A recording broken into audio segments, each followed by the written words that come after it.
जय श्री कृष्ण। हमारी सनातन संस्कृति में अनेक ऋषि मुनि, अनेक संत हुए जिनका जीवन हम सबके लिए प्रेरणा स्रोत है।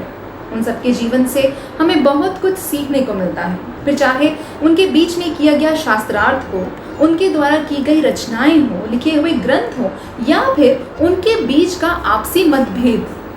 आपसी मतभेद, जी हाँ, ऐसा ही एक मतभेद बड़ा ही प्रसिद्ध है जिसने पूरे संसार को एक अनोखी सीख दी। मतभेद हुआ ऋषि वशिष्ठ और ऋषि विश्वामित्र के बीच में।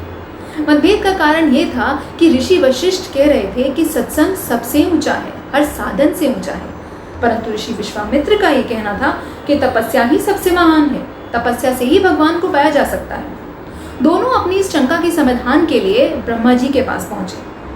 ब्रह्मा जी ने कहा कि आपकी इस शंका का समाधान मैं अभी नहीं कर सकता, मैं बहुत व्यस्त हूँ, आप विष्णु जी के पास जाएं। विष्णु जी ने मन में सोचा कि किसको नाराज करूं और किसको नहीं। उन्होंने ये कहकर टाल दिया कि मैं अभी सृष्टि की रचना करने में बहुत व्यस्त हूँ, उसका पालन करने में बहुत व्यस्त हूँ, आप भगवान भोलेनाथ के पास चले जाइए।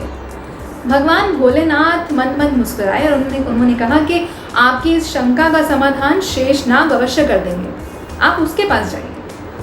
तो ऋषि वशिष्ठ और ऋषि विश्वामित्र दोनों शेषनाग के पास गए। शेषनाग अपने सर पर पूरी धरती का बोझ उठाए खड़े हुए थे। तो विश्वामित्र ने कहा कि हमारी ये शंका है कि सत्संग बड़ा है या तप बड़ा है, कृपया आप समाधान कीजिए। तो शेषनाग ने कहा ठीक है, मैं आपकी शंका का समाधान कर दूंगा, जरा कुछ देर के लिए ये धरती आप पकड़ लीजिए ताकि मैं आपकी शंका का समाधान कर सकूं। तो ऋषि विश्वामित्र ने कहा अवश्य, लाइए धरती मुझे दीजिए, मैं इसको संभाल लूंगा। जैसे ही ऋषि विश्वामित्र ने वो धरती संभालने की कोशिश की, वो धरती रसातल में जाने लगी, नीचे जाने लगी। तो शेषनाग ने कहा ऋषिवर संभालिए, क्या कर रहे हैं, ये धरती यदि रसातल में चली गई तो अनर्थ हो जाएगा। तो विश्वामित्र ने कहा कि ठीक है, मैं अपने सारे जीवन की तपस्या का फल इस धरती को प्रदान करता हूँ, ये धरती अभी रुक जाए। परंतु अपनी तपस्या के फल के कारण भी वो धरती नहीं रुकी।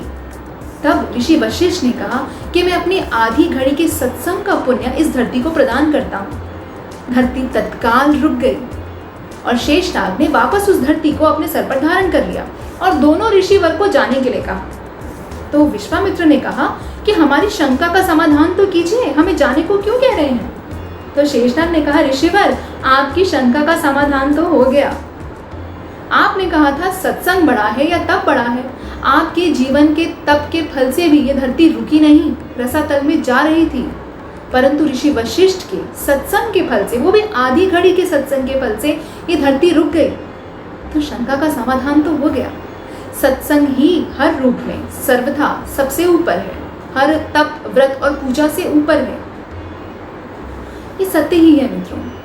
तुलसीदास जी ने रामायण में कहा है, बिनु सत्संग विवेक न होई, राम कृपा बिनु सुलभ न सोई।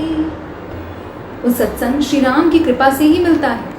सत्संग महान इसलिए है क्योंकि सत्संग विवेक प्रदान करता है, क्या सही है क्या गलत है ये हमें सत्संग ही तो बताता है।